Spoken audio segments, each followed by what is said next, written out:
Hello, Kadet fans! This is another edition of You and Who's Our May. I'm your host, Randy May. So, when we last left off, we were talking about Gary Barnett's career, right? And we took his career at Air Academy from essentially 72 all the way to 1980. Through the 80 season. They went 12-1 and lost in the semifinals 14-12. They lost to Thomas Jefferson. 2 extra points. 2 missed extra points. And then I went over the Northwestern, what I remember about Northwestern, and then him going back to Colorado and I pretty much stopped there. But the fact is, I never mentioned 81. I never covered it. And it got me to thinking after I talked to some people. I got some good feedback from a few people online. Really good feedback. Some people from the 81 team. I'm always getting feedback from guys on the 84 team because they just give me shit all the time online. So that's normal. And then I started hearing from a lot of guys from the 87 team. And so I want to talk about how the program evolved amazingly from 81 to 87 and beyond. But mostly from 81 to 87 because I was there for all of that and I have some memories. I don't remember a lot of games in 81 except for the Cubero. I remember the Cubero blocked kicks. I remember that was like a thing. And so I wanted to go over that. I've got some bookmarks pulled up here. This is kind of disorganized. I tried to do this last night. I'm doing this Tuesday night, and Monday night I felt lost. It was a mess, which is not unusual for me, but it was a little bit much. So I want to start with this article right here, because this is actually from April of 81, and it's an article about right after the official splitting of District 20 into Rampart. For a time, it was called Rampart Range High School. That would have been a disaster. Ended up being Rampart. But Ralph Roughton, who I love dearly, fantastic human being, contacted Barnett for an interview right after the split was announced, I guess, officially. Can I blow this up a little bit? Because this shit is hard to read. So I can read that, I think. So here's Barnett. Even the look on his face, I don't know if that's my imagination, but he just looks like gutted, kind of. So the title of the article is Air Academy Faces Challenge. Again, this is April of 81. And it starts out, Gary Barnett can document step by step the emotional reactions of himself and his fellow Air Academy coaches since the first word came that School District 20 would be creating a second high school. And it states, it goes right to Barnett's quote on, he states, he says, our first feelings were that we as coaches had spent so much time in a special part of our lives to build Air Academy athletics to where they are now, and that it just seemed like a crime to split it in half and start over, said Barnett. It says here, and this is interesting, it says right here, that Barnett was the head football coach for the last 8 years. I think he was a coach at Air Academy from 72 to 74, but I don't think he was head coach until 74. So if anybody knows that for sure, I didn't go back to see who the coach was in 72, 73, but I think Roughton got that one wrong, which is fine. Doesn't matter. He's still a badass. But I think that was misinterpreted. I think Roughton found out that he'd been at Air Academy since 72. Anyway, that doesn't matter. Barnett goes on to say, it was depressing because we couldn't fight it in public or in private since most of the coaches don't live inside District 20. That leads me to believe that Barnett did fight it in public, but it just didn't get anywhere. That's what I think. That's what that says, because he tried to fight it in public or in private or whatever. And, of course, that was all politics, I guess. I guess there was some kind of a vote or a referendum or whatever you call that shit where you're a District 20 taxpayer and you get to decide how the school board spends money or something. And it was probably shoehorned in with one of those stupid legal, scripted, confusing, redundant, ambiguous voting things. You know, those things where you either color in yes or no. Barnett goes on to say, we're going to do the best we can. That doesn't sound good at all. That sounds like not something Barnett would say. But at the start, we hate to see the district lose unity created by our successful sports. That unity is the toughest thing to split. It's hard to take that and just dissect it. So realizing the inevitability of the two District 20 schools beginning in the fall of 82, Barnett and other Air Academy coaching personnel have begun to wonder and tackle the specific ramifications. Have begun to consider. Where did I get wonder? There are many, and they'll touch virtually every phase of the present Air Academy athletic program. There was a part in here, I don't want to read this whole article, but there was a part in here about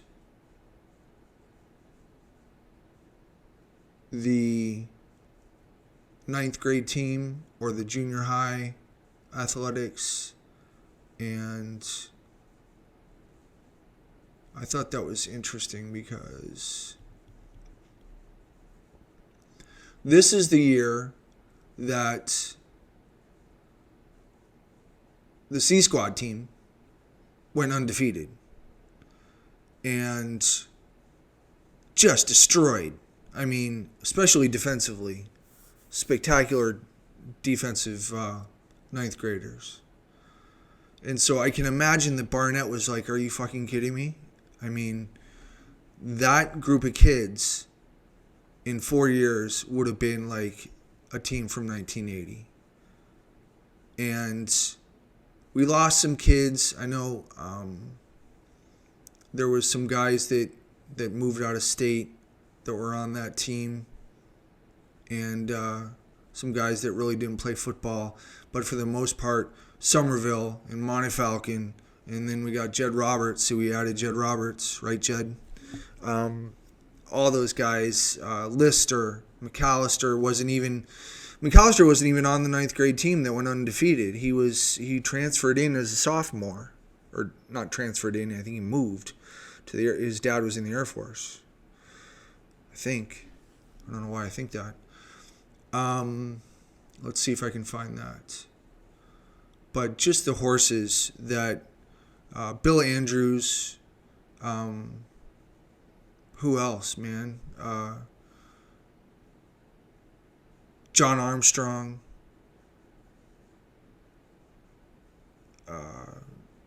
anybody else on our team? I mean, because we were pretty stacked. John Anderson, Rob Derricott, if Rob Derricott doesn't move away right before the senior season, Greg Busby, just really badass football players. Let me see if I can find the quote about the junior high. That pisses me off because that's what I wanted to. Here. I hate to see it. It's right here. If you're following along. I hate to see it because we have such a good 9th grade situation now, said Barnett. But we probably will have no choice. And by that, I think he means he knows that there's a split school. And he's talking about some kind of a way that they were gonna share ninth grade teams. I don't think that was ever going to happen, but I think that's what he's referring to. And the coaching staff is breaking up. Was breaking up obviously because you had to spread the staffing around, and I don't know how much they forced some teachers that didn't have tenure to go to Rampart. I don't know if that's even a thing, but I imagine it might be.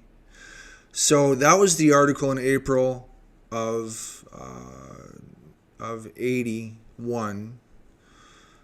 And so going into the summer, I feel like, hindsight is 2020, and of course we know what happened. Barnett almost immediately goes to Fort Lewis. I think he knows he's going to Fort Lewis in April. I think he knows he's going somewhere. Let's assume that the Fort Lewis coaching position doesn't come open until November. But I think he's going to either be an assistant somewhere in his mind, or he's going to try to find the first head coaching position in the RMAC that there is. And Durango's gorgeous. That's why Barnett wanted to go to CU, was because of the just how beautiful it is up there with the what the hell are the mountains called? The Flatirons. God. So, anyway, let me get off of this because that's April. I think the next article is the preview article. I'm giving away all my articles here, but this is a good one. So here's the preview article. September 3rd, Thursday before the season starter. And I'll go over this. It has almost all the players' names. I'm going to butcher a couple of them, I think. But it says, in 1980, Air Academy had its best season. The Cadets of Coach Gary Barnett sailed unbeaten through the regular season and were ranked number 1 in the state polls most of the time. The first 2 state playoff games were a breeze for the Cadets. They posted consecutive shutouts and roared into the semis against Thomas Jefferson. At that time, Air Academy was a prohibitive favorite to win the state title. Instead, the Cadets had their worst game of the season and lost. Despite the glittering 12-1 record and the host of Cadets who earned college scholarships, 6 at last count, the whole thing left a sour taste in Barnett's mouth. Instead of shedding tears now about losing so many standout players, the Air Academy coach is concentrating on continuing last year's tradition. On paper, it doesn't look like we have much coming back, but we're counting on our football tradition to rub off on this group. And then it goes on to mention that Sherman is gone, Dal Lockwood is gone, Steve Runyon is gone. Those guys all went to Missouri. It also says that Kevin Sherman was on his way to play at Notre Dame, which a lot of us know that didn't happen. I don't think he played it down. I think he just went right to Fort Lewis. I think. I'm not sure. Maybe 1 year he was redshirted. I'm not sure though. I don't want to speak out of turn. But I know he didn't play at Notre Dame. He ended up at Fort Lewis. I met him at Fort Lewis. I followed the Barnett mystique to Fort Lewis to see if I could play football in college. Long story. We didn't win it all last year, so that still leaves us an empty space to fill. And so then it talks about Hillstrom, Mark Ford graduating, Chet Ringler, Ed Belding, Jim Jeffers, all gone. And so 2 starters on offense, 2 starters on defense. And then it starts talking about Pat Rice, who's a brilliant passer, but was already considered a major league prospect in 80-81. And so he was apparently had a lot of baseball obligations at that time. And so he couldn't practice as much. Then it goes on to state that Steve Turner, Kurt Sanders, and Tim Daniels were apparently considered candidates to be second choice for quarterback. I know Kurt Sanders is an unbelievable athlete. He was at Fort Lewis also. And so it says, one thing is sure, the 81 Kadets will throw more than last year's team. So it's interesting he went right to that. I'm not sure if that was just like a softball for this article or what, because I don't think he changed his playbook that much. It says we'll probably throw more than we ever have been since I've been here. Then it goes on. It mentions Mediavia and Anthony Nicholson. I think Anthony's brother might have gone to Rampart. Sydney Nicholson, is that the same family? I'm not sure Sydney played, though. I like recognizing some of these names because there's more. So Richard Jackson was named the starting running back, and so he's in here, 6'4", 185-pound bruiser. And then other running backs expected to see plenty of action include Andy Johnson and Brandon Rowe. The Cadets will need to rebuild the offensive line, but they have a good person around whom to build in senior tackle Brian Bullard. I'm not sure if that sentence makes sense or not.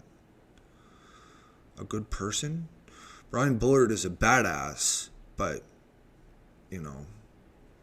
that's... So Barnett calls Brian Bullard a blue chipper to, anchor the offensive line. He'll get help from Bruce Lockwood, who was my roommate at Fort Lewis when I discovered that it's not that I didn't want to play college football, but my back was fucked up and it wasn't the same.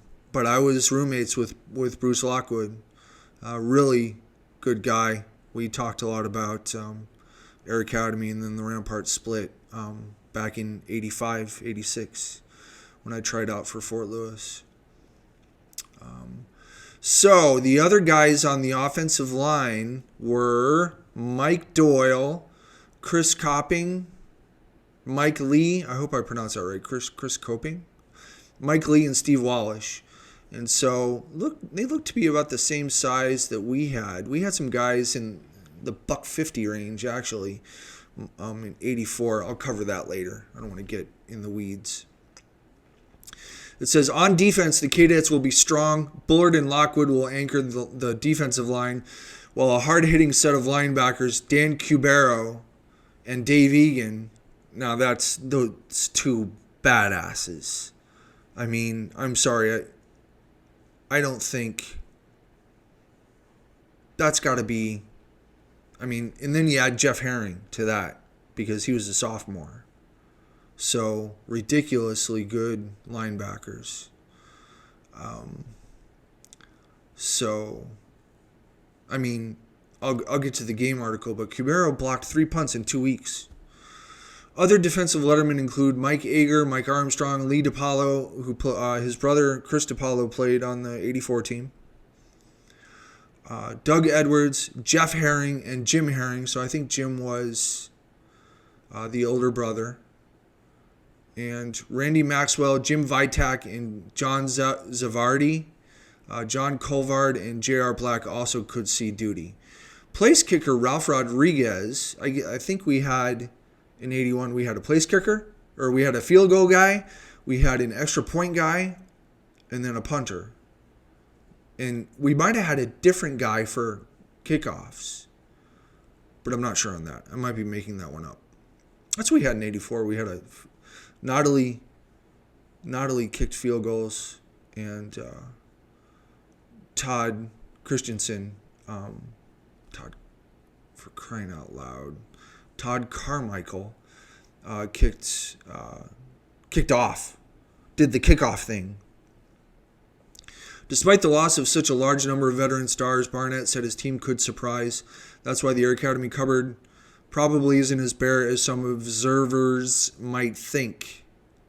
So, there was only a couple of game summaries that I thought were interesting. I think one of them might be here. This is the game against Doherty in 81. Where we beat Doherty 16-0. But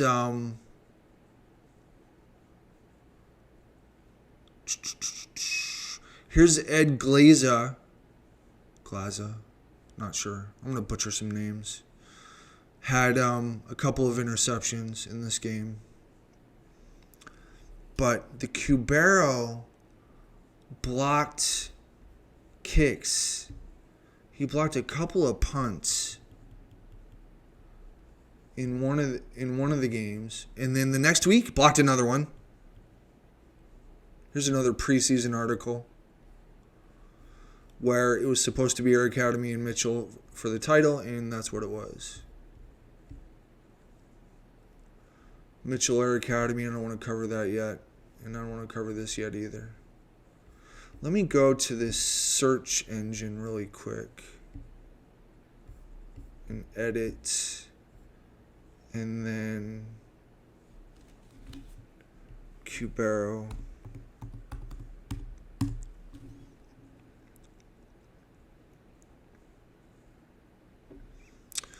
It's 30th of September.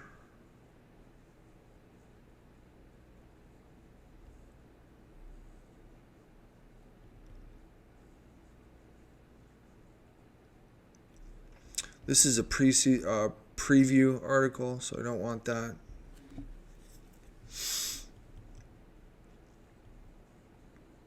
Here. I don't even have to click on this one. Early in the initial stanza, Cubero had a second blocked punt. So, I mean, it doesn't get more exciting than a blocked punt. You know what I mean? I remember Air Force had some unbelievable block kicks. One of them ended up winning the game against Notre Dame, I think. Or was it BYU? So that's the kind of hustle that the Cadets had that season. So anyway, the losses in 81 were to Mitchell, not a shocker, Pueblo Central, shocker, and then I can't find the third loss. Some of these articles are missing. This is obviously newspaperarchive.com. And I can't find who he lost to. It's the article is missing. I can't even use the word loss or lose or maybe didn't win in quotes, because nothing. Come on. Nothing comes up. I mean, articles come up, but they're not. It's just articles about their record, one win and one loss. This one is a commingling article with Cheyenne Mountain losing. That's too bad that Cheyenne Mountain lost. It's too bad that Carl Fetter's team lost. I feel bad. Hate to see Fetters lose. It's just terrible. Let's see. Loss. Anyway, so the 81 team, as we know, most of us do. Here's how we lost to Central. I guess that was a shocker. It was in Pueblo. I'm sure it was at Clark Stadium, Dutch Clark Stadium. It's a tough place to play. What's this? That's the Doherty game. So it all went down to, here's the preview article, Mitchell and Air Academy, somebody will make the finals. Duh. So I'll read a little bit of this. It says, forget the plans for playing on Thanksgiving. It's too late. Forget the practice sessions. It's too late. Forget trying to install a new formation. It's way too late. It's time for Mitchell and Air Academy to determine which team is playing for the best football. Is playing. is playing the best football during the playoffs. This article was getting on my nerves earlier, and it still is. It's just worded strangely. Everyone agrees the Kadets have made huge strides since then, especially on defense. Air Academy was at its best last Saturday when it met Boulder Fairview. Now that's the 3-0 game. So that's the quick little rich kids game. That's the game where everybody thought that Boulder Fairview was going to beat Air Academy. I think we might have gotten home field on a coin toss. That's how it usually works anyway. But in this article, it's where the hell is it? So apparently Boulder Fairview was number 1 until Mitchell took over in week 6.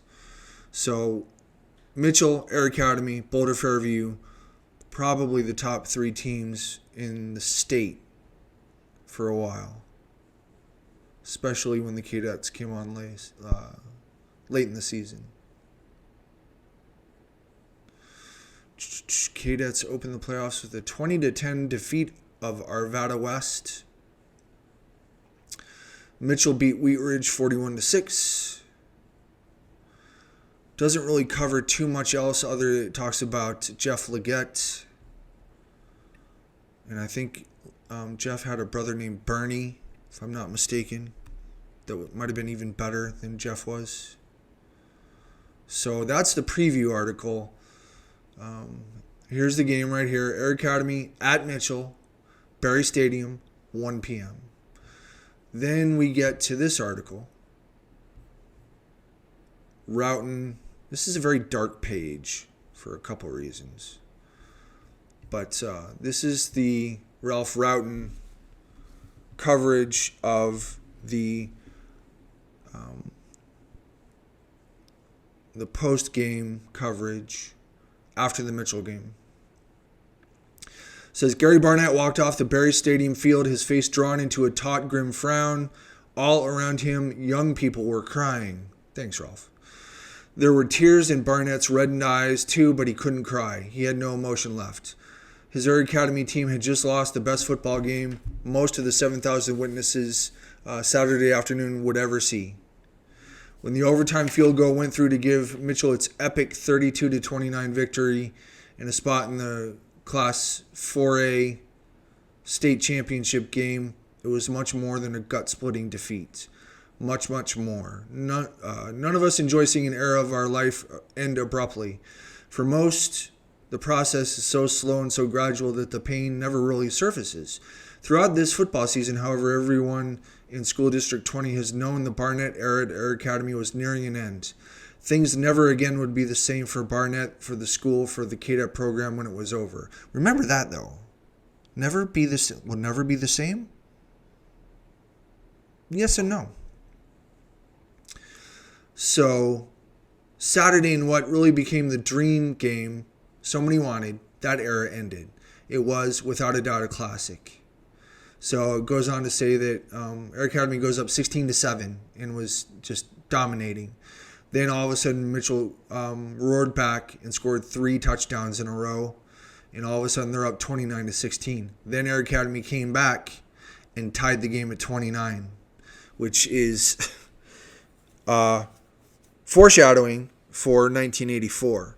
And kind of foreshadowing for, each of the seasons, 80 and 81, are foreshadowing for 87. And we'll get to that here in a second. I want to be able to cover this in one show without it leaving much out. But, so the Cadets ended up scoring with 4 minutes left. And we missed the field goal. We missed the extra point. Listen to me, an old guy calling it a field goal. It's a field goal, but it's worth 1 point. A poor extra point snap aborted what easily may have been the game-winning conversion. So it could have easily been 30-29. And we ended up in overtime. I guess Rice got intercepted. And in three running plays, and then a kicked field goal. Mitchell ends up winning that game 32-29. Here's the game right here. And then Columbine beats Cherry Creek. I don't know who won the state title that year. I just realized that. I thought it was Cherry Creek. That's weird. Let's find out.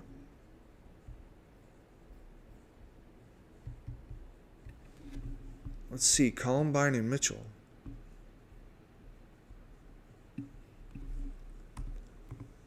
Oops. I guess I didn't care. I probably knew at some point.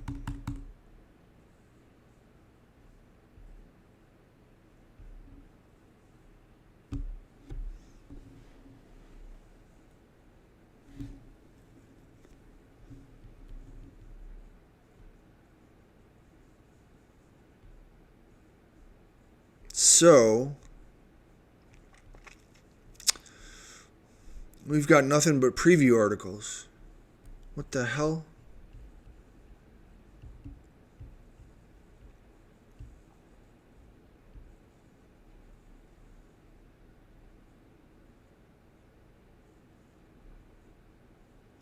First of December 81. What the... Did see that article is missing. It's just not in here. So I can't remember who won that game. So basically there's your what's that thing called when you die? Obituary? That's the obituary for the Kadet program under Barnett in 81 is this article. This is the actual game article here. The game article is up here. Overtime field goal sends Marauders to state finals. So this is almost like this is the Mitchell side of the story a little bit, and then Roughton got to write about Barnett. And everybody's sad. Everybody go home sad. Here's where Roughton calls it Rampart Range High School. That would have been a doozy, huh? Rampart Range. So there's your 81 season. Now, I'm going to close some of these tabs because now we want to go to 82. And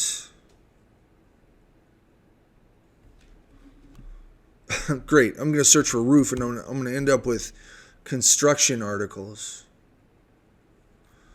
Let's search for Somerville. Because instantaneously, Greg Somerville is the starting halfback. And here we'll go like this. Mike Roof, otherwise known as Mike Roof. So we used to pronounce Coach Roof's name as if it were spelled M-Y space Kroof. Kind of an inside joke. And so the Kroof actually ended up being a body part at one point. Oh, my Kroof itches. Will you itch my Kroof for me? I can't reach underneath my Kroof. I thought it was funny. I usually only said it when Mike May had like a face full of pizza, and then it ended up all over the living room and the TV. So if you time it just right, Mike May actually looks just like a zit when you say something funny. And yeah, just okay. So here is the 82 season.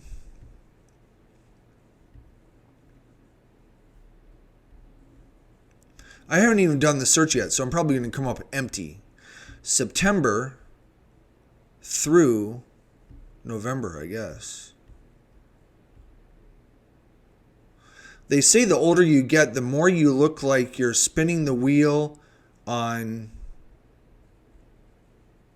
The Price is Right when you select the year that you want.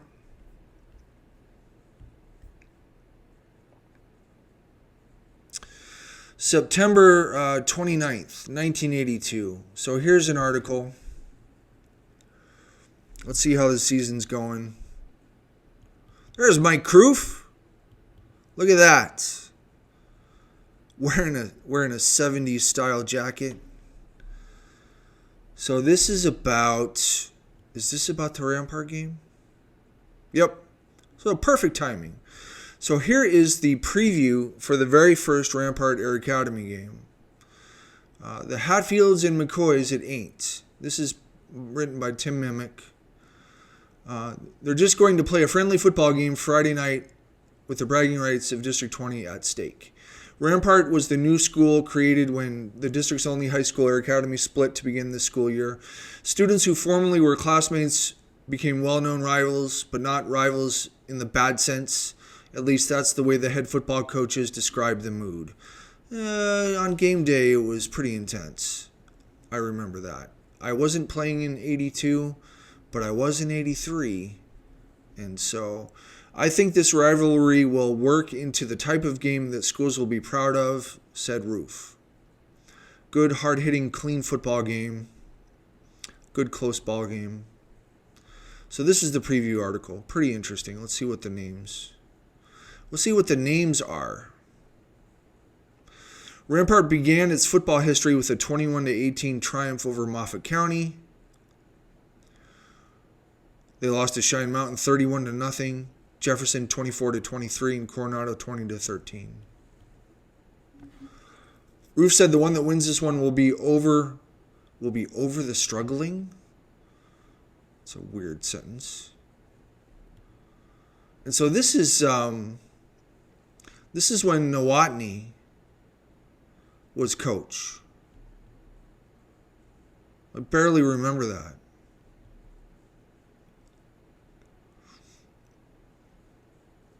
Talking about losing to Coronado. So here we got some names here. So Jeff Ziegler, who also went to Fort Lewis. Awesome dude. What's up, Jeff? If you're reading this. If you're listening to this bullshit that I'm spewing. Bruce Lockwood, like I said. Mike Lee, who was quarterback / kicker something, fireplug type runner. Dan Walsh, Mike Cole, Tyler Walters. All those guys, I guess, were banged up, is what they're trying to say here. Nowotny said the Kadets have been throwing the football a lot with sophomore quarterback David McAllister, which is spelled wrong. There's no T. You got to put a T in there. Come on now. Come on, Nowotny. That's Nowotny with no T. See what I did? They've got a good rushing attack. We've stopped the run one week and got beat by the pass. And the next week we've stopped the pass and we got beat by the run.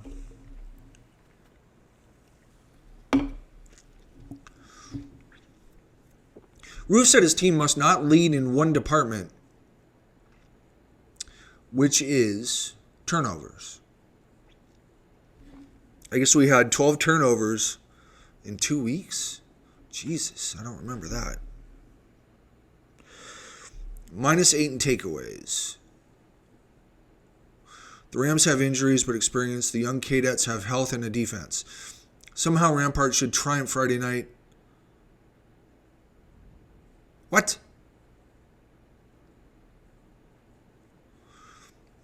Somehow Rampart should triumph Friday night? Is this a prediction? Tremendous 31-28 offensive display. Other GT area prep football games, blah, blah, blah. I remember when they would do predictions. They predicted that we would lose to Cheyenne Mountain, and that was just the biggest Christmas present early because that was our theme for the whole week. We finally got our theme. And I think it was the score that they predicted. We would wear it on our fucking helmet or practice jersey, whatever the theme was. Like against Coronado, it was EM50 because we wanted to hold Emmanuel Myers under 50 yards. I'll get to that later. So here's where Roof's former quarterback makes history. I guess he coached a quarterback in California by the name of Schwab, who ended up with 5,000 yards, and he ended up at Northwestern. And so I need to go back over that because that's yet another connection with Northwestern, is the quarterback that Roof made famous or something. So we don't need these predictions. Let's see what other articles there are. So that was 29th of September. Let's see. Here it is, I think.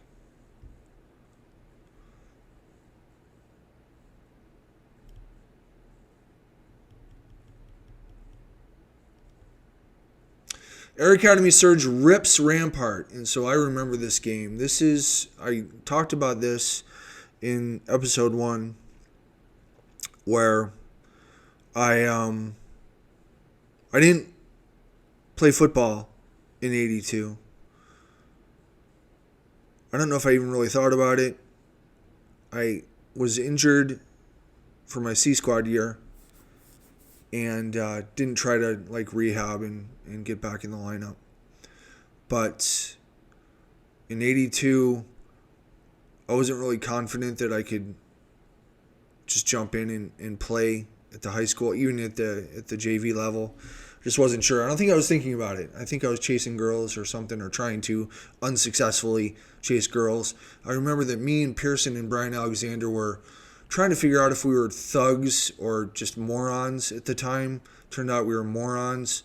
I remember getting suckered a couple of times by seniors, probably because we were being a little bit too cocky and had no reason to be. But anyway, 82, I do remember going to the Air Academy Rampart football game.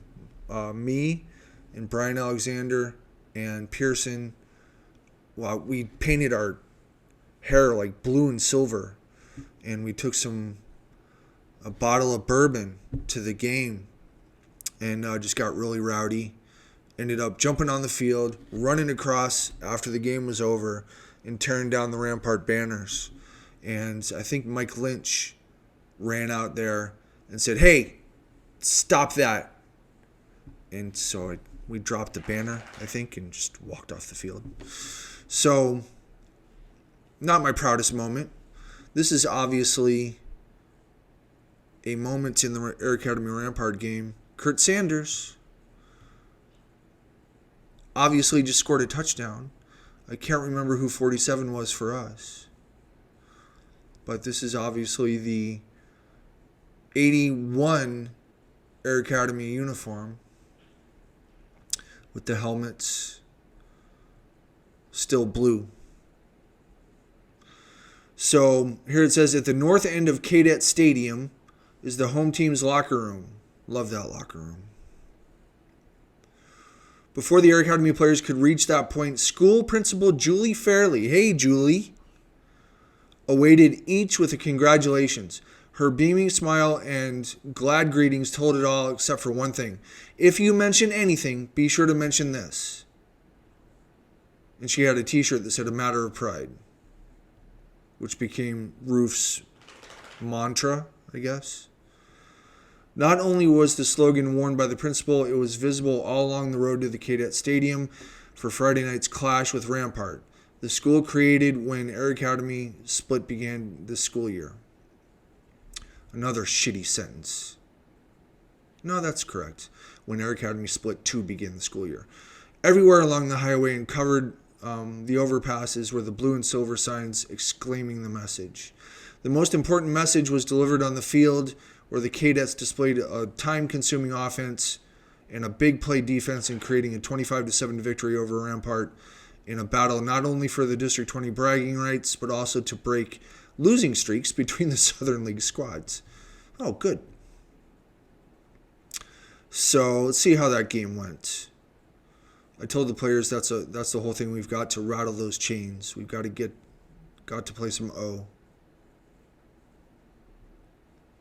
The main pain for Rampart was Kadet middle linebacker Jim Herring.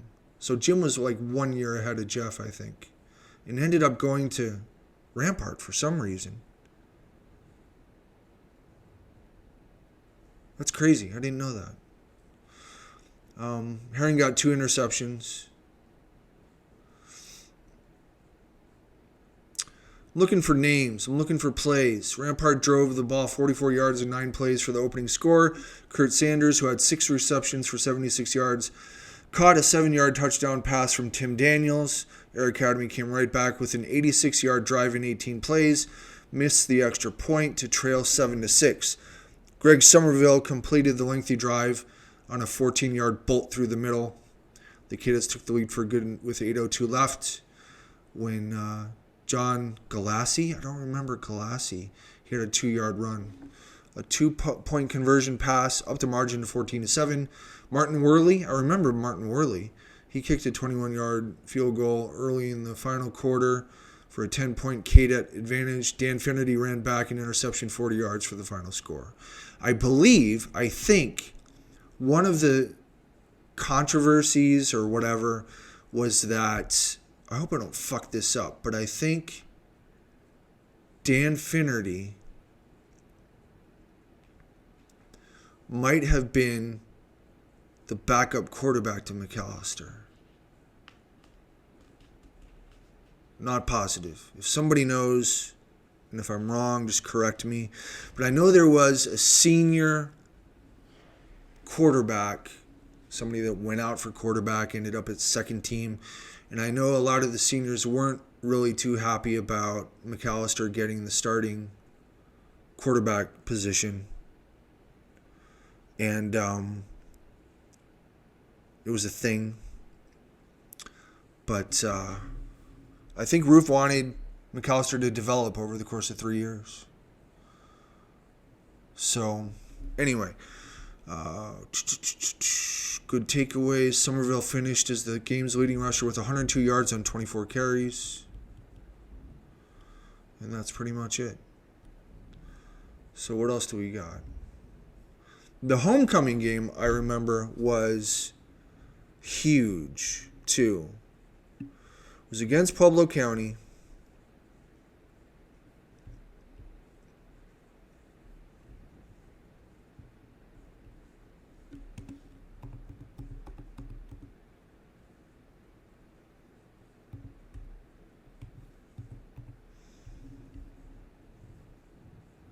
For crying out loud, I'm typing in Finnish here. Scandinavian. Let's see. 2nd of October? Is this it?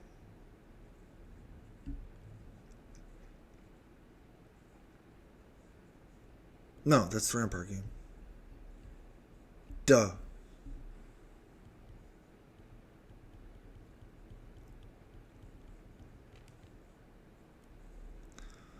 I don't think the homecoming excuse me.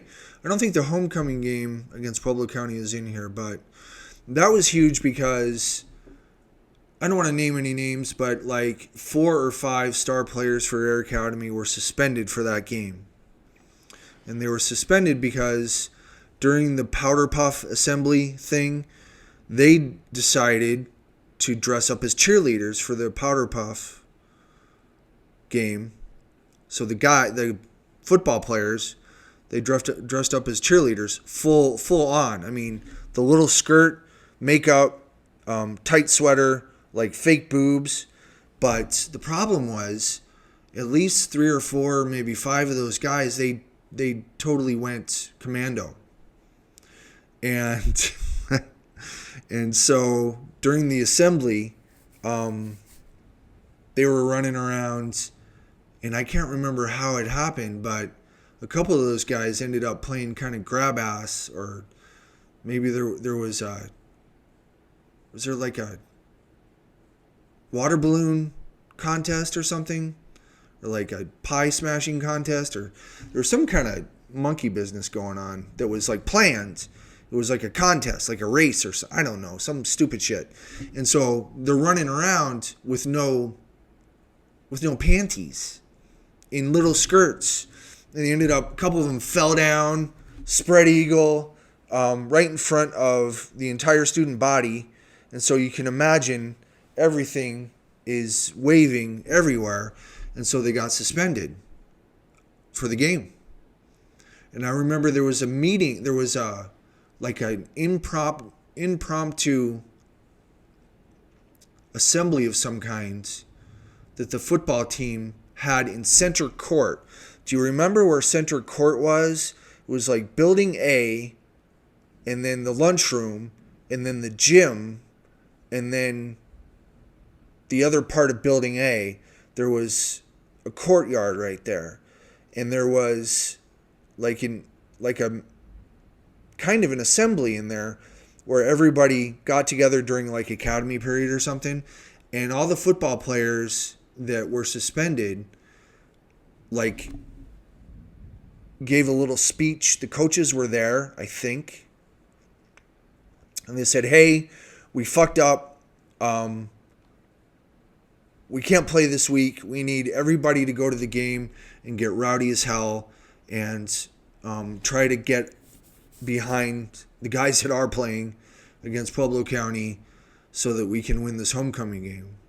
And so we got rowdy. I mean, that was like the theme of the game, and it was a blast. It got really rowdy, and we ended up winning. There's a really cool. See, this is going to be lame, but I almost have to do this. Because in my sophomore yearbook, there is... Where'd you go? Come back. Hey. Fucker. There is... here's the Powder Puff game.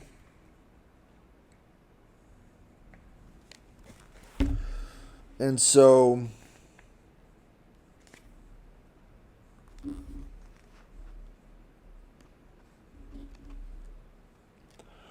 there's a picture in here of McAllister.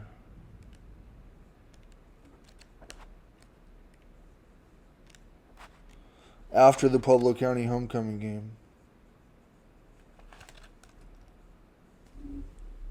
Are you still there?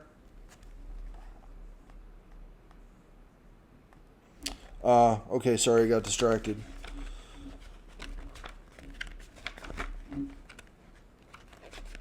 Wrestling, cross country,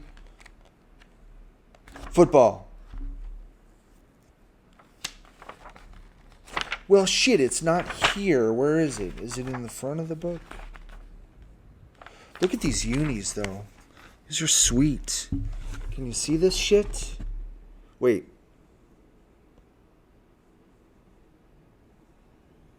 What I'm talking about is actually... That's a sweet picture. I like that. Those helmets are sweet as fuck. Anyway, somewhere in this yearbook. Here it is. Cadets celebrate victory. I wish I could put this on the computer screen because it's kind of lame any other way.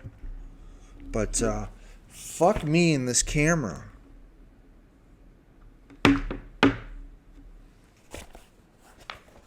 God. Annoying. Stupid. This, and I just had it. So this. I'm going to tear my fucking yearbook. So the,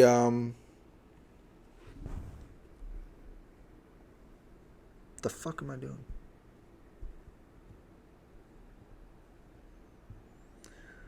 This photo here of the guys that were suspended in the locker room on the north side of the field. Not the practice locker room, but the field locker room after we beat Pueblo County. That's always been one of my favorite photos. And then just that whole game. I'll read some of this. But, and then this picture. Wait a second. Hold on. I got to get this one really close. But this one right here of McAllister. See him? Stoked. I've always loved that photo. Dude was pumped. So it just says, stupid fucking camera. The football team's heart-stopping win over the Hornets made the homecoming game the highlight of Spirit Week.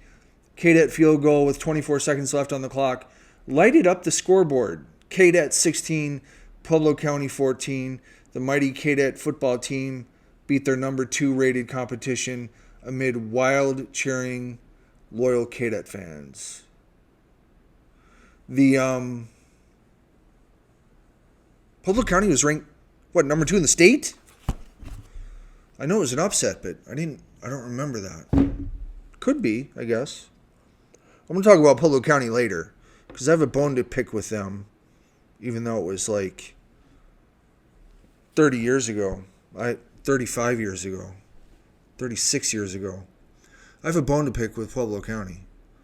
Like a bone. Like a fucking bone. So that's, those are the 2 highlights of the 82 season. Lots of injuries. Even more in 83. More injuries in 83. I remember Glenn Lawson was injured during that season, and he was supposed to be like one of the better running backs and defensive players. He was a really great guy, Glenn Lawson. I'm sure he's probably still a great guy, but I haven't talked to him in years. So if we go to 83,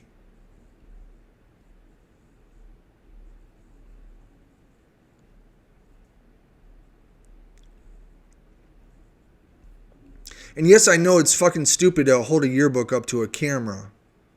I realize how unprofessional that is. But I can't find any of this shit on the internet. So I could go and scan photos and then put them on my computer and then do it like the right way. But who's got time for that?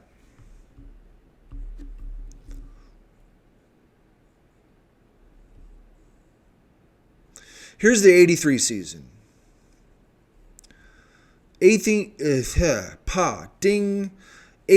of September.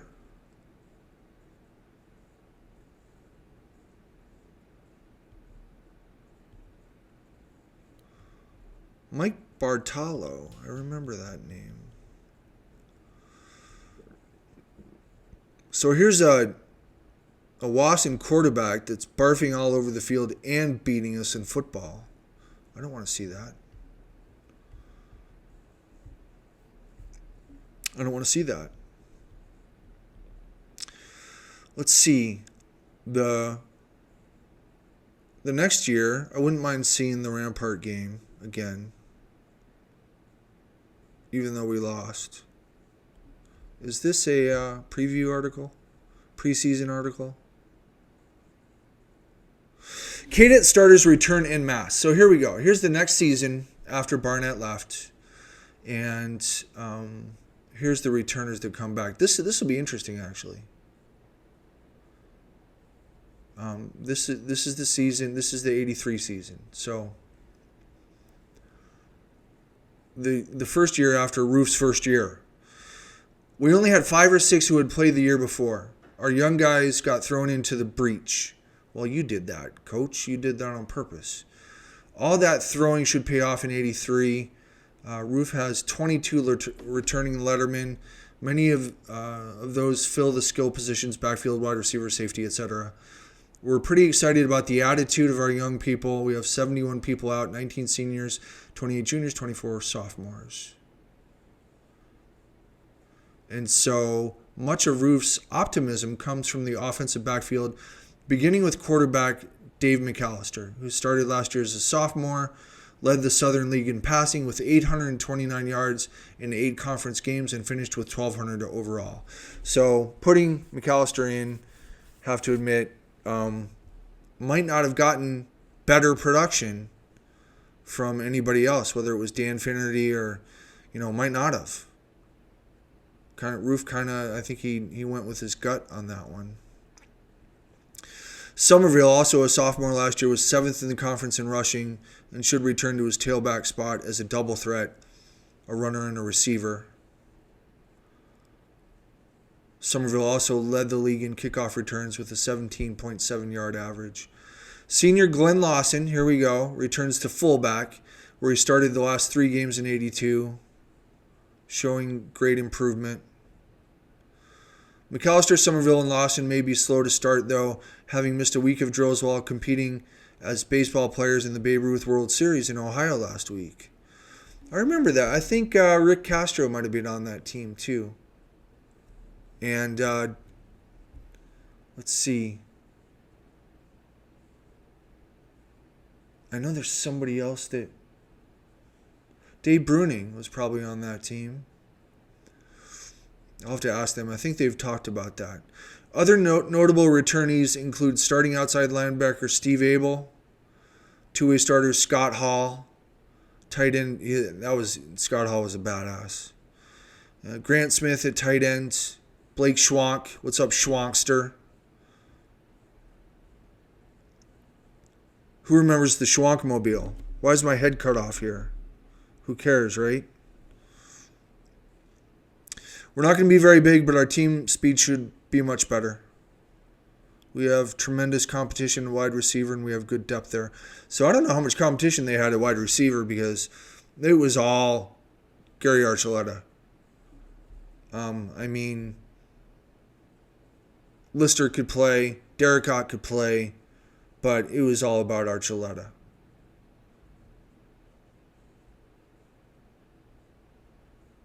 They don't mention anybody. I'm surprised they didn't mention Archuleta.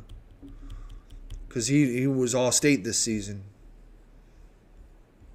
And I think he missed a few games. I don't think he played against La Junta. That's the way I remember it. I think he might have been dinged up or something. I don't know. So, 83 season in a nutshell. Lost to Rampart. I was JV, so I went out thinking that I might be able to compete for varsity and realized it's no excuse, but I had like really weird injuries that were really nagging, completely debilitating injuries. One of them was the cleats that I wore completely took the skin off the inside of both of my heels. Completely. Almost all the way down to like the muscle. The skin was gone. And so I had to wrap my ankle and my heel in this ridiculous amount of cushion and tape. And I ended up having to get different shoes. And it was painful as fuck. It was terrible. And I couldn't compete at all during 2-a-days because I just had bad shoes. Terrible. But by the time that I started recovering and played for JV, so our JV team ended up... Is there a frickin' game-by-game summary here?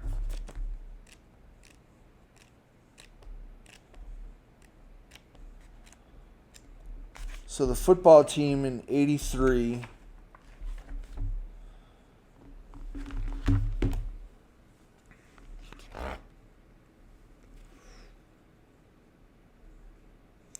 So I suited up for the La Junta victory. I know we won that game. Come back. And we also beat Cheyenne Mountain and Canyon City. But then all of a sudden everybody's injured and we lost like 6 games in a row. So we ended up 3-7 that year, or 4-6 that year.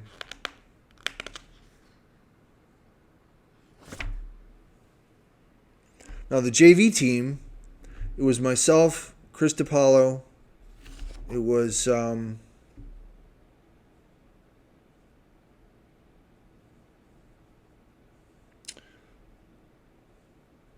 Mark Zabrowski,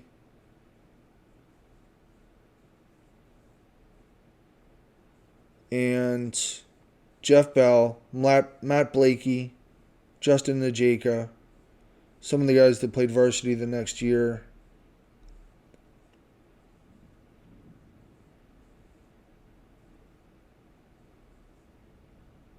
That's pretty much it.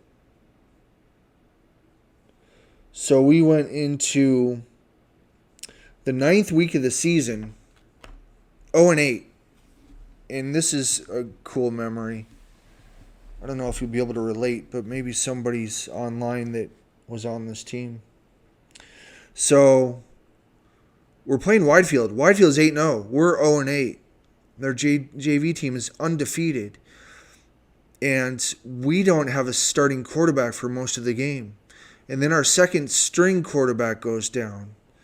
But defensively, we're throttling these guys. We're holding them. It was they scored 2 touchdowns and then like a defensive touchdown. But we're within. It was 26-18 at one point. And they got at least one of their touchdowns on defense or special teams. Because we were doing really well against what was supposed to be a really good offense. So it is the 4th quarter. Our second team quarterback goes down. And we're still able to move the ball. I know John Carney was the running back that ended up gaining about 20-30 yards to about the 40-yard line on the final series. We're talking like a minute left. And then all of a sudden it stalled. And so it's 2nd down, 3rd down and 10, 4th down and 10. And we lost our second string quarterback. So out of nowhere, Jeff Pierce goes in, 3rd string quarterback.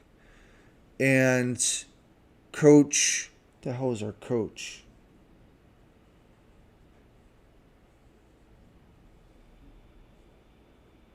Hang on a second.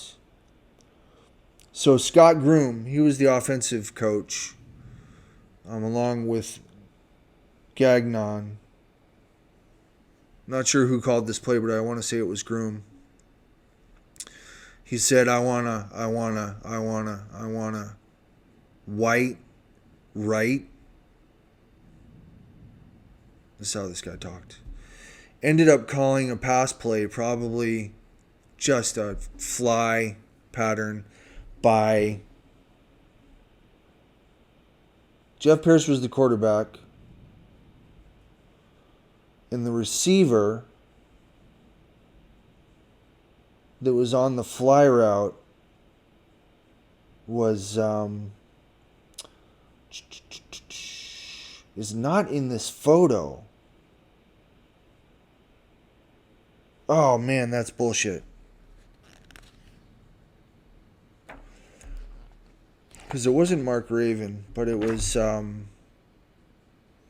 this kid, probably 5'6", 150 pounds. And I'll be damned if I'm not going to remember his name. But 60-yard pass down to the 5-yard line. Through the air, Jeff Pierce, 3rd string quarterback, hits our receiver at the 5, and he goes into the end zone. This is going to piss me off if I don't remember his name. I'm kind of surprised that he's not in this photo. But so the problem is that makes it 26-25. And so we ended up going for 2 points. And Groom came out and he said, okay, what do you guys want? I think it was Todd Morse that came out for that. And said, what do you guys want? Do you want to go for the tie or the win? And we were like, let's go for the win. Are you fucking kidding me? Because all kids do that. So, and we went for 2, and John Carney scored the 2-point conversion. Pretty sure it was John Carney. I'm starting to forget names, so who knows? I might be wrong about that. Sup? Peace. So that's the 83 season. Going into 84,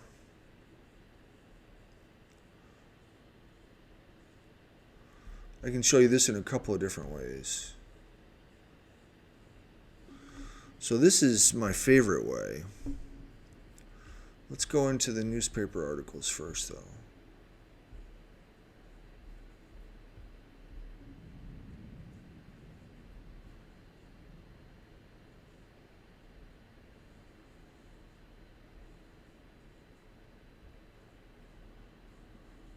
Going into 84, there was a school newspaper article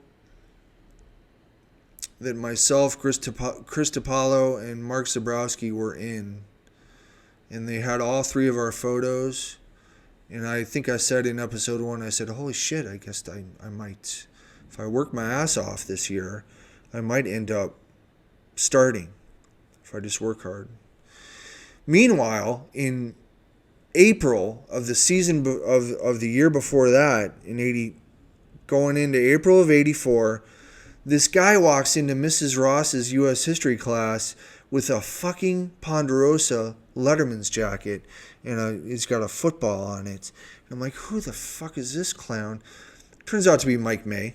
I found out his last name was May, and I was like, son of a bitch. Now I have to like this guy. He's family.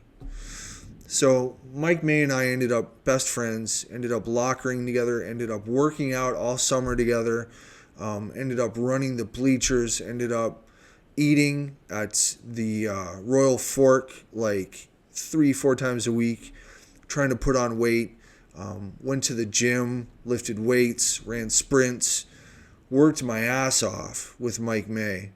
And I was in really good shape when we ended up going to 2-a-days in August of 84,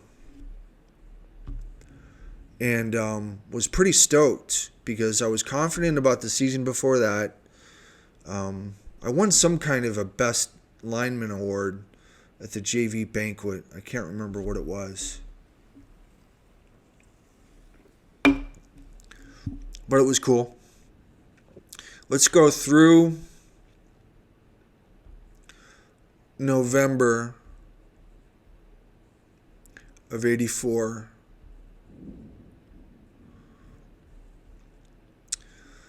And we'll ditch homecoming as a keyword. We'll just search for roof and Kadet football.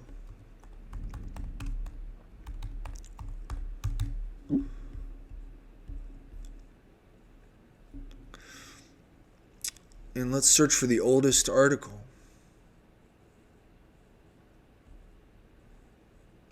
Order by obituaries. I'm afraid to click on that one.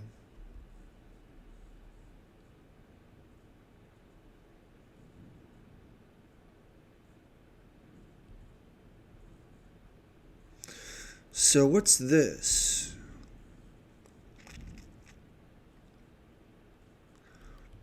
Here we go. Air Academy experience should pay dividends. This is a continuation, so I need to go back. But this is a season preview article, and it starts off in the middle of the article.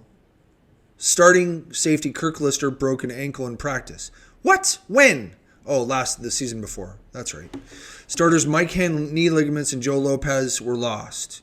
Well, Joe Lopez really wanted to play running back, and coaches asked him not to play running back, and Joe Lopez walked off the field and said, fuck you, I'm not playing if I don't get to play running back. I was there when that happened.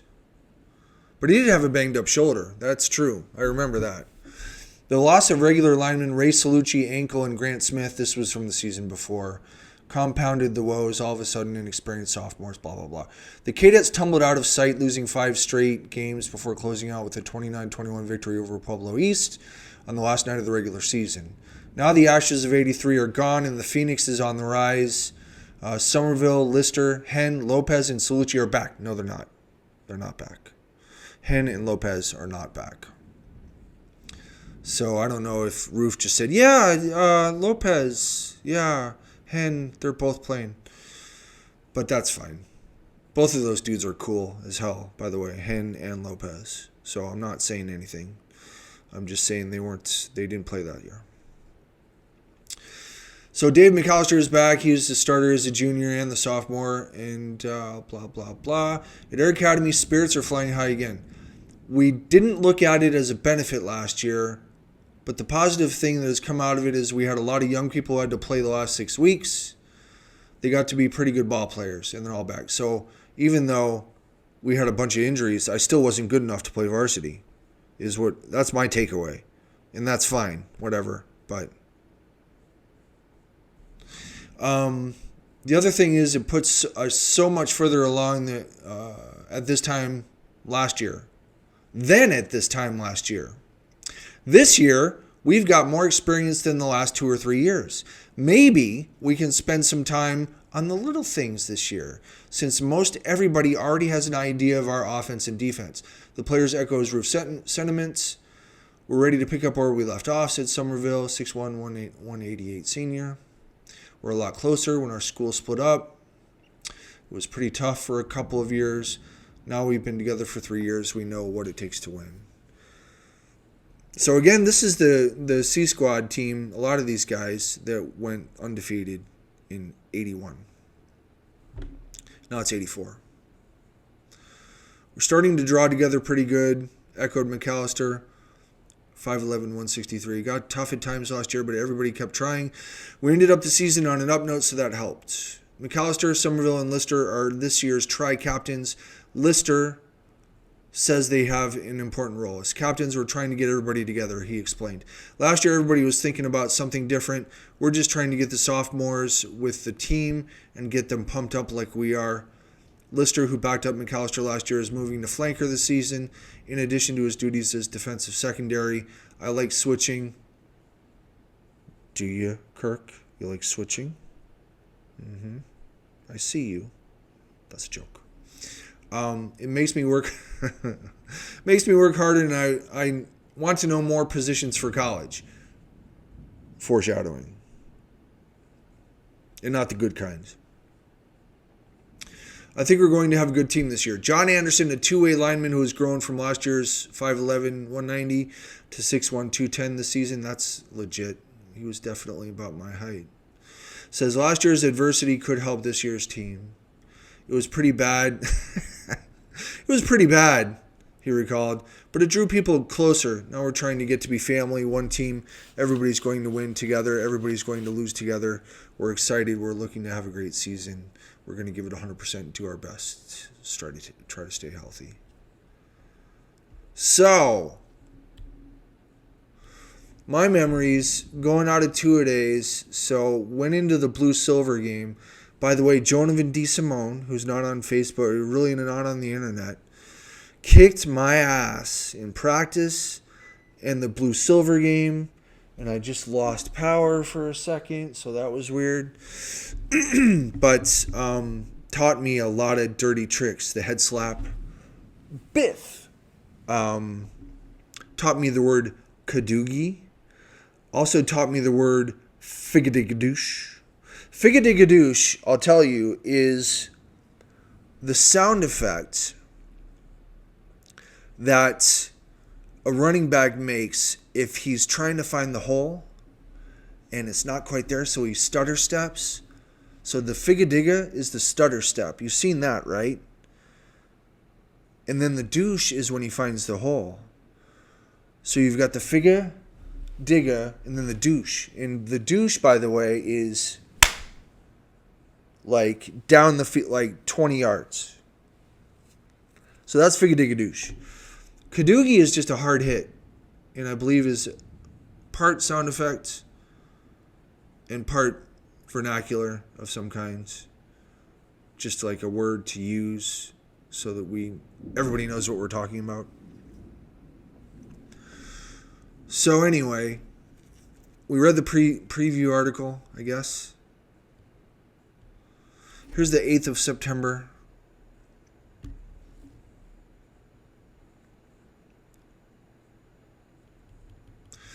This is where Somerville ended up with 4 touchdowns against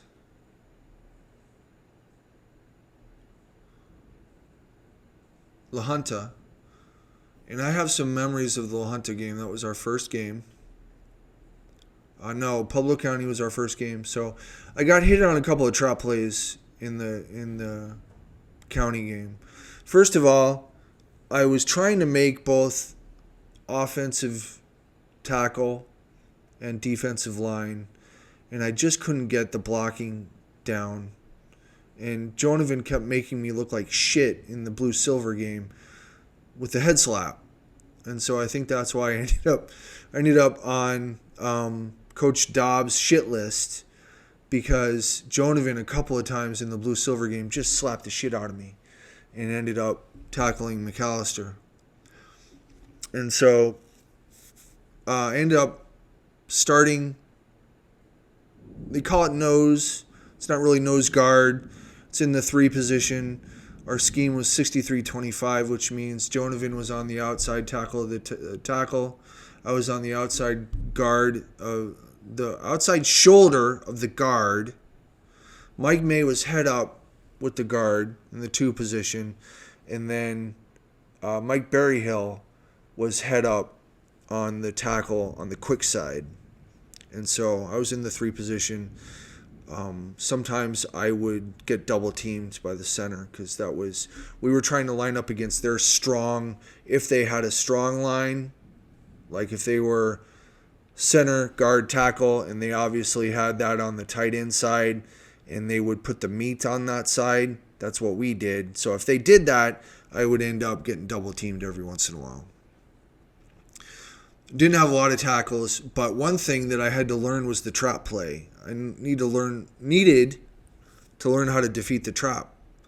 And so I struggled with that a little bit in the county game. I got blindsided once. I remember the guy cut me, though. He didn't really trap me like clean. He kind of went at my legs. And so I didn't expect that coming at all. And I also didn't know what the hell to do when my guard pulled. I wasn't ready for it. And he pulls, and I'm like, what the hell what the fuck? What do I do? And so I figured out where the ball was, but I wasn't anticipating it. And so against the La Junta game, I had that shit down. I remember sitting in the North warehouse, and I just, in my mind, we had the psychologist from the Air Force Academy come down and teach us how to see it. And that's what I did that whole week before La Junta, is I saw the trap play. And by the time that game rolled around, I was seeing it in the North warehouse, and I had like 5 beauty plays where I either beat the trap, stuffed the trap, or had a tackle against La Junta. And so that was one of my best games. I absolutely destroyed this. We lost power completely. That's kind of cute. But the show must go on. So I'm a lot darker now than I was before. Isn't this romantic? I'll just use, this will be my light here until the lights come on. So the La Junta game, we ended up, by the way, speaking of Pueblo County, those fuckers at Pueblo County can kiss my ass, to be honest with you. Did you hear that? That's the Tampa Bay Lightning. You thought that they were gone. And for some reason my computer, because my Wi-Fi is out. That's really cute. So I'll just sit here and talk to you about football. So we beat Pueblo County. And First game of the season at the K-Dome. Remember that I said that. That's foreshadowing. And we go into the La Junta game. And like I said, I was working on the trap play. Really small La Junta team.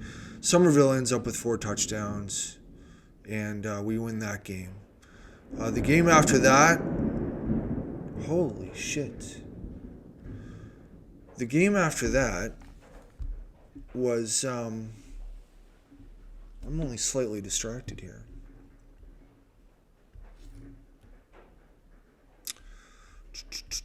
Let me click on this.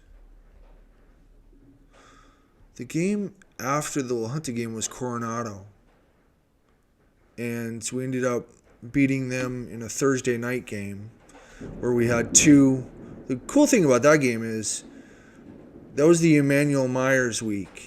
And that was our entire practice week was stopping Emmanuel Myers. And so we wore EM50 badges all week because we needed to concentrate on defense, make sure that Emmanuel Myers didn't get more than 50 yards. We ended up holding him to like 39 yards on 16 carries or something. So it was just barely 3 yards a carry at the most. Might have been less than that. And we also held them to under 150 yards in offense. We had 2 goal line stands. Not 1, but 2 against Coronado. The week after that was Centennial. We went into Dutch Clark Stadium and coaches were playing around a little bit with starting teams. They had a couple of different looks in practice, and they were kind of playing mind games with me. I think I made some mistakes actually in the Coronado game. I had a good game. I had a blocked pass.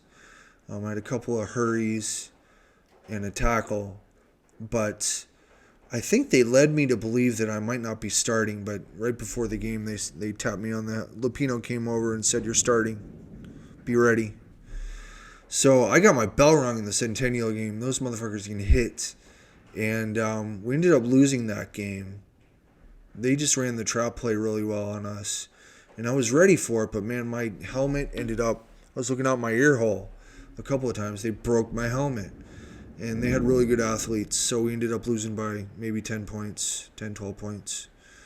And I think they really beat us defensively more than anything because that was when Roof started changing things up. He didn't change things up, but he got pissed off in practice, and he kept having us run 42 off tackle like 17 times in a row. Blue, right, 42 off tackle. Like we weren't performing. We weren't executing that play correctly, apparently. And so we lose to Centennial. And I might have switched the Centennial and Coronado games. I think we beat Coronado the week after that, to be honest with you. We beat Harrison and we beat Rampart. And we beat Cheyenne. We went to the Cheyenne Mountain game. That's this one right here. And so this is the preview for the Cheyenne Mountain game after 6 games. And we were 5-1. They were 5-1. This was the matchup of the week. And we went into that game. The Gazette predicted that Cheyenne would beat us. That became our slogan for the week. That was our bulletin board material. And epic matchup. So they had Scott Sellers. I think I just fucked up and called Scott Sellers a Coronado Cougar earlier. So my bad, my mistake. They had Toby Graff and Scott Sellers. Let's see if I can find that in here. Oops. Disregard.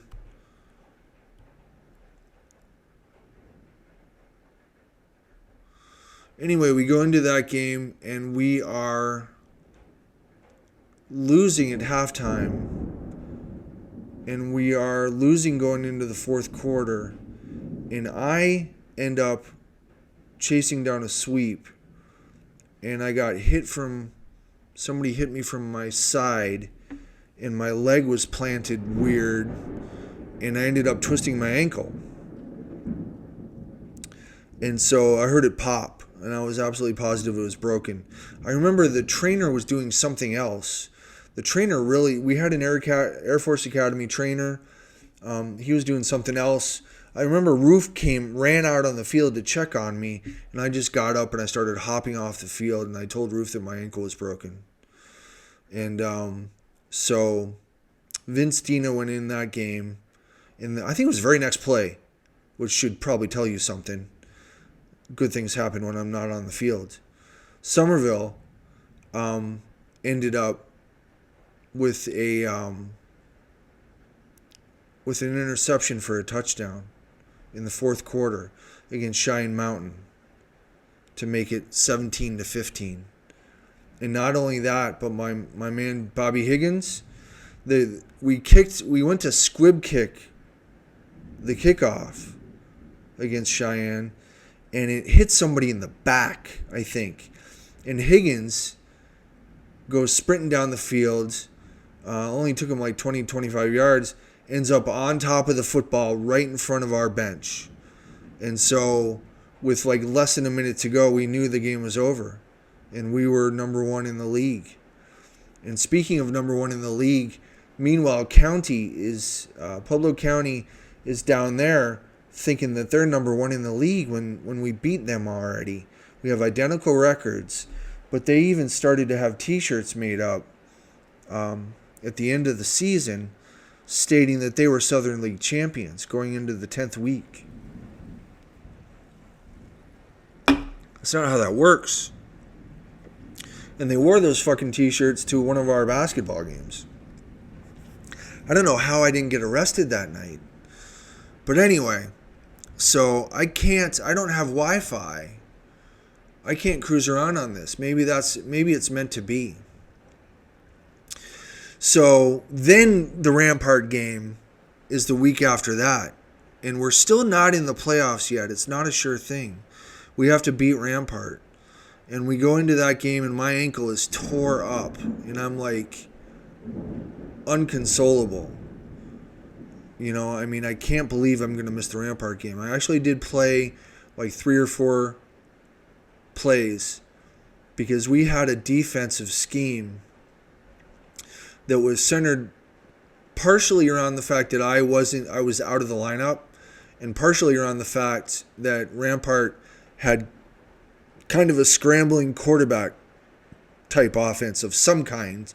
Not sure that I understand it anymore, but back then we had a scheme called Radar, and it included a linebacker in my position some of the time, stand up, not in a 3-point stance, and he would mirror the quarterback.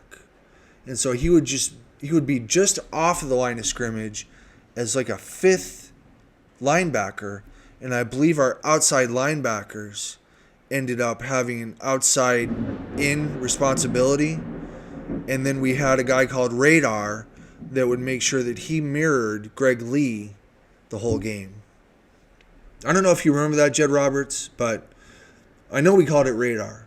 And so Vince Dina sometimes was in there at that position and had no idea what he was doing at all. And so I had to go back in injured, and so that they could coach him up on the sidelines. So he ended up with a little bit of feedback on what he was supposed to be doing. So we ended up winning that game 28-0. I think it was 28-0 at halftime. So had some trick plays. Lister had a touchdown pass, touchdown run, and a touchdown catch. And so that made the Gazette.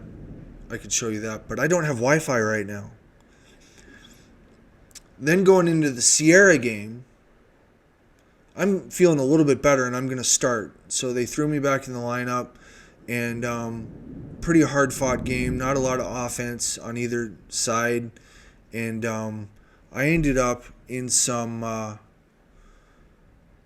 in some plays, just some scrums. I only had like 5 or 6 tackles all year long. I had a sack. I batted down a pass. I had a forced fumble. And that was in the goal line stand game.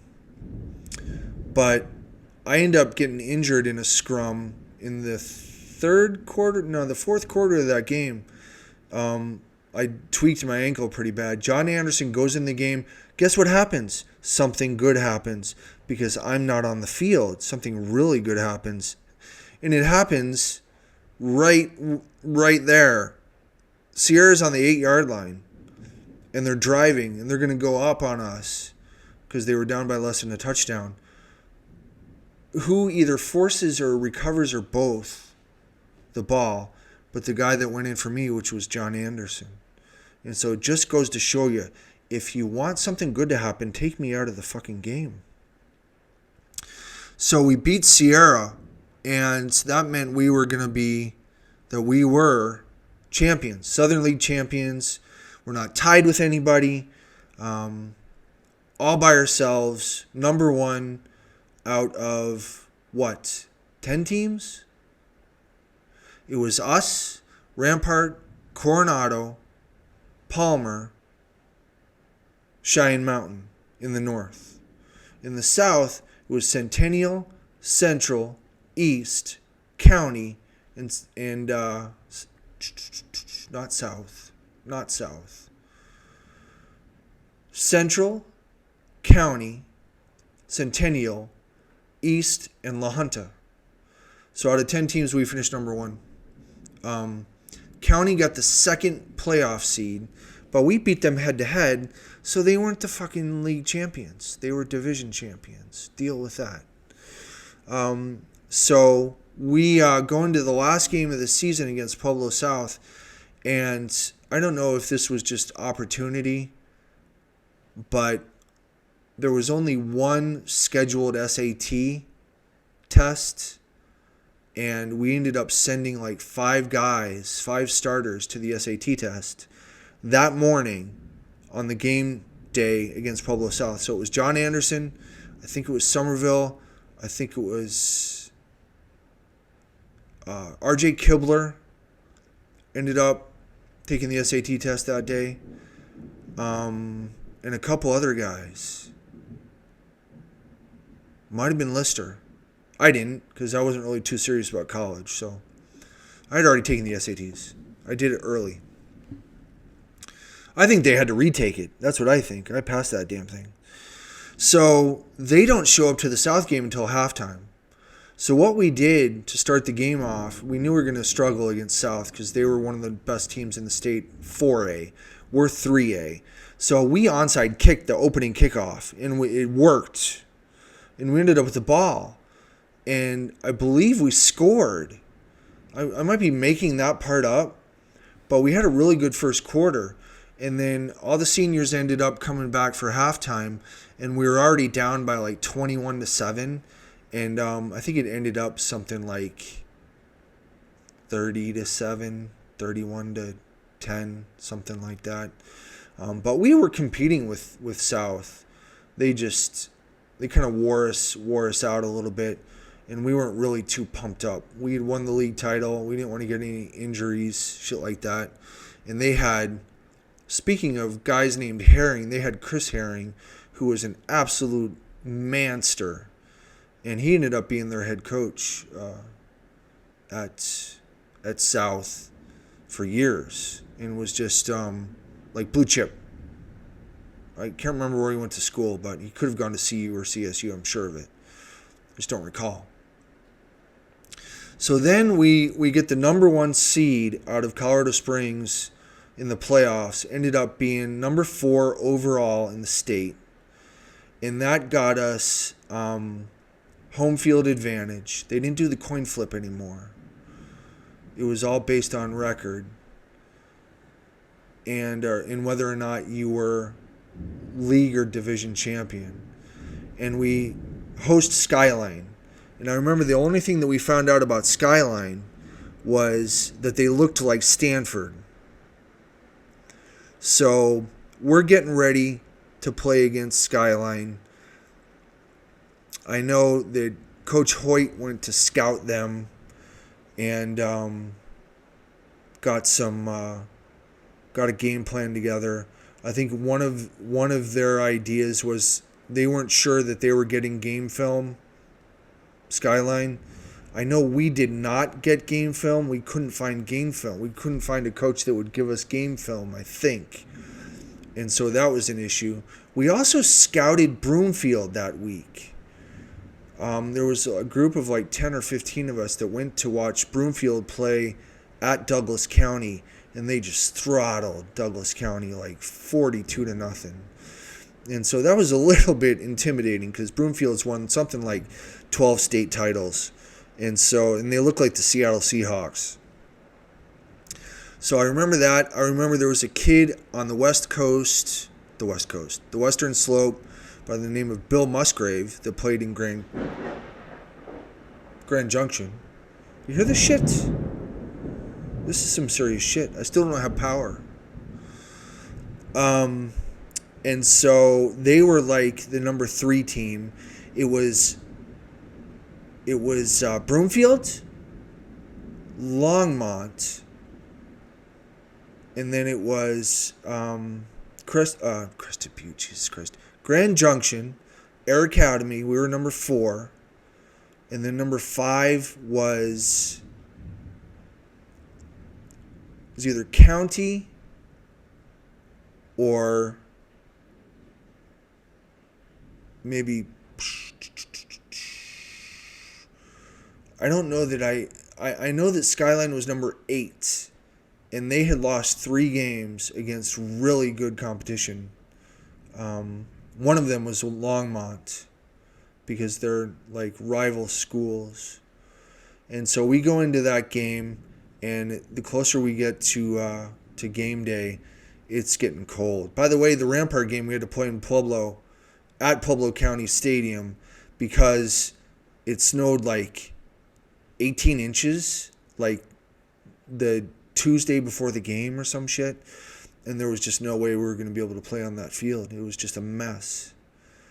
And that's why it was so muddy for Sierra. Anyway, I forgot to mention that. The bus ride back from Rampart was absolutely fucking epic. We were screaming. Coach Roof, we stopped at a McDonald's. He bought burgers for everybody. And then he went over to the payphone and made a phone call. And then he came back to the bus, and he knocked on the window of the Beefer bus. We had a Beefer bus, and we had a everybody else bus, I guess. And he knocked on one of the windows, and we rolled down the window, and he says, "Gentlemen, you're going to the playoffs." And we just went fucking crazy for about an hour on the bus ride back to the Air Force Academy. I remember that Air Force Falcons were playing a home game that day. Might not even been a home game. All we know is we stopped at the south entrance. You hear this shit? And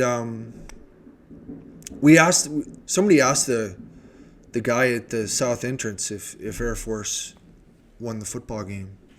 And so we were talking about, and it ended up Air Force beat someone. I'll have to look up that game. Whoever Air Force lost. Beat. Whoever lost to Air Force. So I think it was a big game, like Notre Dame or somebody. But, so we go into Skyline, blah, blah, blah, and it's like 10 degrees out. Tops.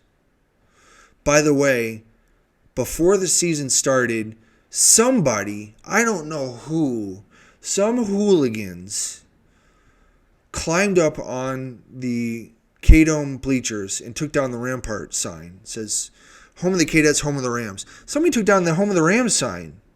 I have no clue. So what's funny about that is we show up on game day. Myself and Mike May, I drove a blue 72 Volkswagen Beetle. And we always cranked Out of the Cellar by Rat on game day. There's a story behind that, but I need to shorten this up a little bit. And we pull up to the stadium, and we look at the K-Dome, and immediately, it's obvious the home of the Kadet sign is gone. And I immediately know exactly what happens. And so we go and we find the Kadet sign. See, the mistake that they made was they left the Kadet sign. They left evidence. They left something to hang on to. If I remember correctly, we took that Ram sign and we disposed of it, and it was gone. And so the whole season, it was not replaced.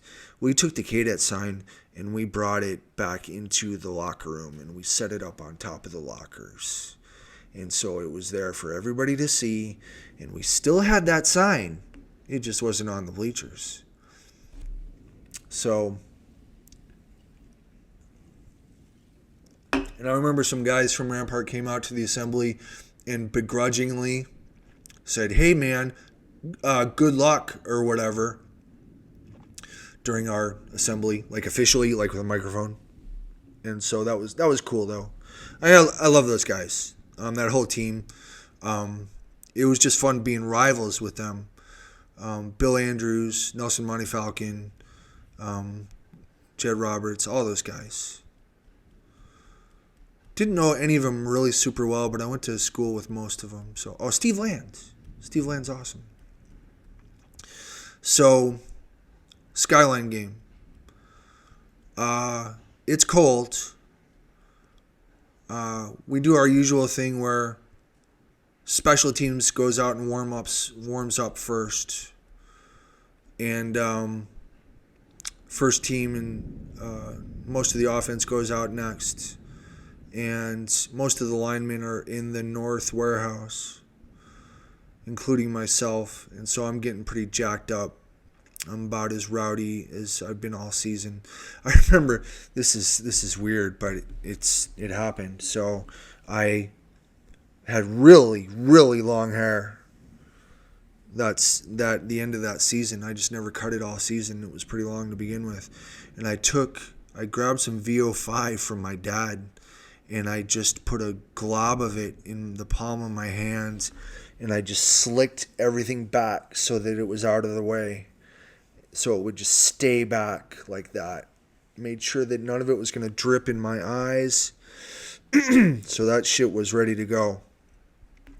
I remember clearly coming out of the North Warehouse, and we were going to go run out on the field, single file as a team. And I was ready to go, so I was all the way up front. And not like we weren't single file yet, and so Coach Cleansing grabbed me and put me up front and said, "Get ready. I'm going to send you out there. You got to lead these guys out there for warm-ups." And so that was pretty cool. Just a small gesture, but I think me being a senior was part of that, and so that was an honor. Tiny little gesture, but I appreciated that. And so ran out on the field, went out for warm-ups, and I remember we did ready, hit. I don't know. I wasn't any good at that shit. I wasn't following along. I was readying when we were hitting, and I was hitting when we were readying. And I was never in the right position. Ready, hit, what? And so we tried to do that to come together as a team. It was kind of fun, but I felt like I was completely off my game. I don't know what game. No clue. So they lined up across the field with their backs to us. I remember that. And I remember we just got really amped about the kickoff was getting closer and closer.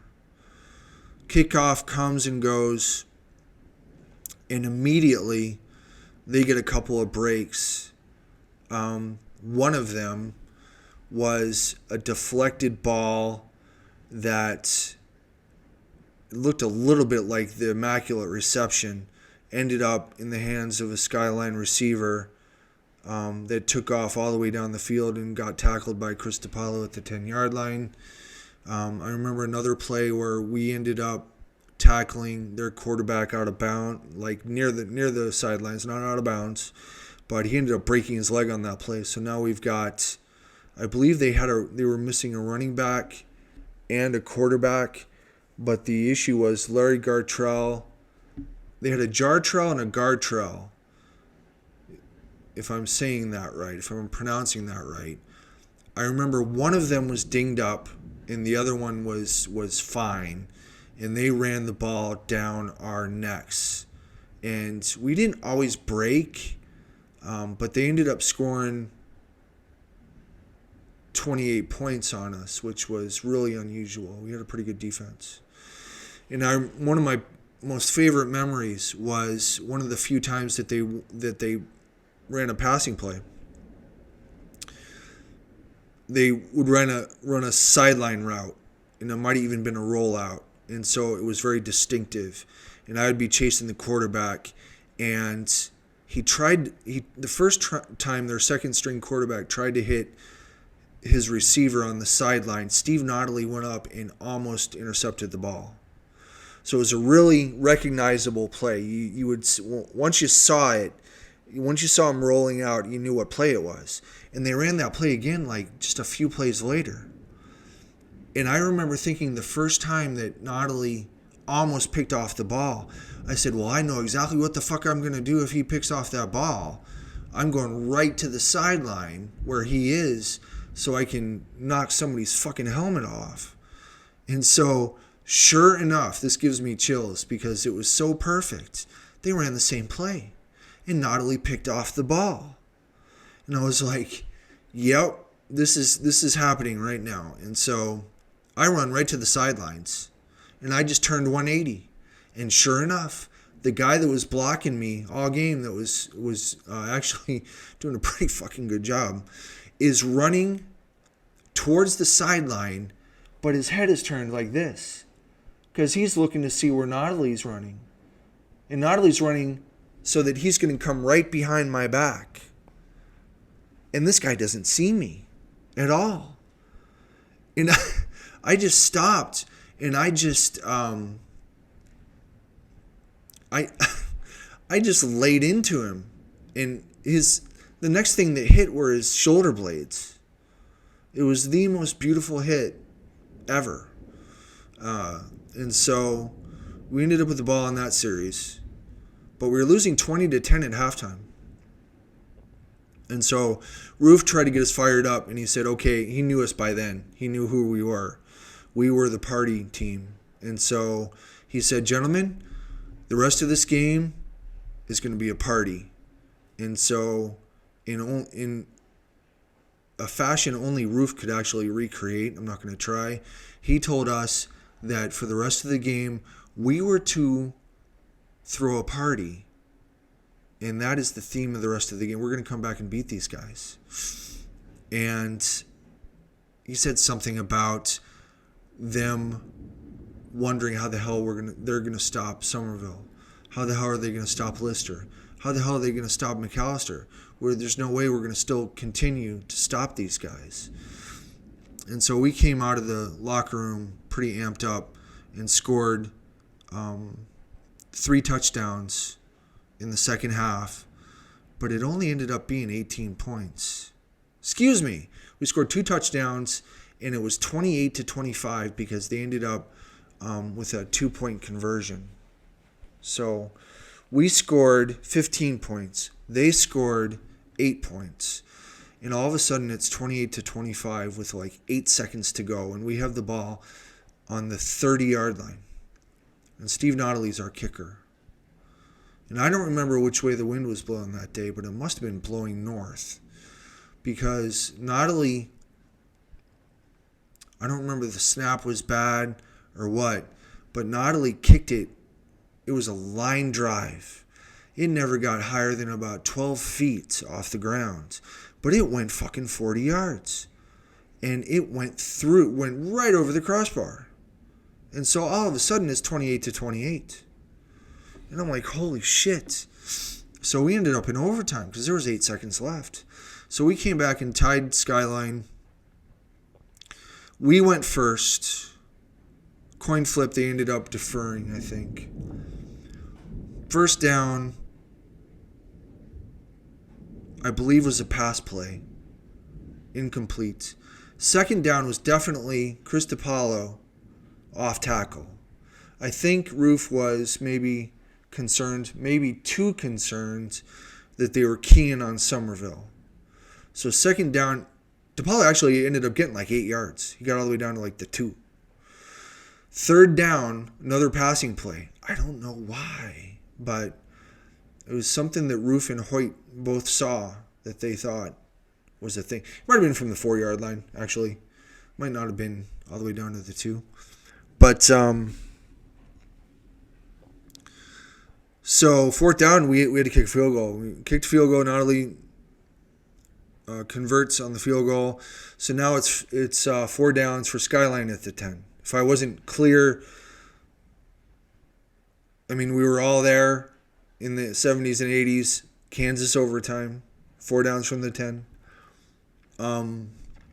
So they get the ball, and they gain, like, I think 8 yards on the first carry off tackle. I don't think it was off my tackle, but I don't remember too well. I might have blocked that out of my memory. Second down, it looks like they score, and they're celebrating, and that's foreshadowing too. But on third down, we stop them for sure at the 1 yard line. And it was my job just to, like, take a double team all these downs. So it wasn't like I was going to be able to manage a tackle or anything like that. It was my job to make sure Mortensen didn't get blocked and DiPaolo didn't get blocked. So I was taking on a double team. In fact, they told me to just mole. So fourth down, 1 yard to go. I guess it was Gartrell. I'm probably mixing it up. It's probably Jartrell. Gets the ball and gets right to the goal line. And one of the fucking linesmen throws his hands up in the air. And they immediately run off the field. The officials run off the field. And so Skyline scores. And I remember I immediately took my helmet off. It was the first thing that I thought. I was just like ripping a Band-Aid off. I just took my helmet off. And I remember looking around, and nobody else took their helmets off. It was like the only thing I could think to do. And I remember Mike May, he was crying, man. He was literally weeping, and I was just trying to breathe. Couldn't breathe. And that spot at the goal line, at the K-Dome, I used to take girls there. I used to go there by myself and just sit on that spot. Kind of corny, but what's this? And so that ended up being a major motivator in my life. I ended up going to Fort Lewis and trying to play football there because I knew a lot of the District 20 kids were there. But wasn't the same. So, I don't know how much I can cover the 87 team. I think I'm going to upload this. I might splice it together, but I don't have any power. And so I want to do the 87 team correctly. I'll give you a bit of a preview on the 87 team. The 87 team might be, after further review, the best Air Academy football team of all time. At least in what they achieved in 3A. So that might not be realistic in terms of the 6 major college Division I players that came off of the 80 team. Because I don't think the 87 team had quite that level of talent. But in terms of how the 87 team competed in their classification with the handicap of being a much smaller school, I think that in that context, the 87 Air Academy football team might be the best one of all time. Not head-to-head, just within that context. So I'm going to stop this video right now. I don't know how I'm going to edit together with anything else, but if you get a chance, definitely watch the video that I'm going to create for the 87 team. Thanks very much, and look forward to more videos. If you have any ideas, you want to watch some of my other videos that have nothing to do with Air Academy Football, you're more than welcome to, and I appreciate any feedback, any mementos. I was going to throw some mementos out there too, but my house is kind of dark right now. So I'm going to end this now, and by all means, be safe out there, because there's fucking lightning. I mean, you don't want that. You don't need that in your life. That's a lot of voltage. Peace.